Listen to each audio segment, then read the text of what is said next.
What birth control do you recommend for people who physically cannot swallow pills?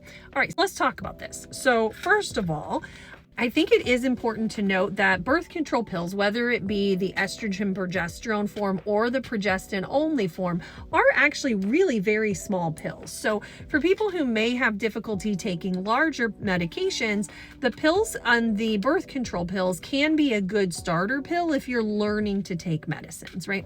Now, there are some people who are not able to swallow pills, and these are nice in the fact that they can be crushed. So you can crush them and then put them in like a spoonful of applesauce or pudding or something that is a little more tolerable.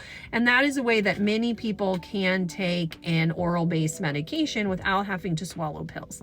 We also utilize these medications in a lot of patients with developmental or intellectual delays. Crushing them can be a really good option there, or if patients have a G-tube or some other way that they take in oral intake, crushing the pills can also work in that form as well. But as far as non-pill options, there are actually lots of options out there if even with those tips and tricks, you're not able to take an oral medication or a medication by mouth.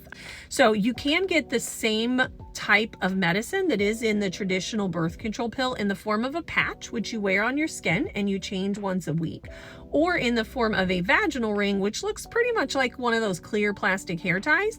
Fold it, put it inside the vagina. That one you only change once a month. So a little easier for some people to do those methods or have the ability to do a medicine once a week or once a month versus every single day.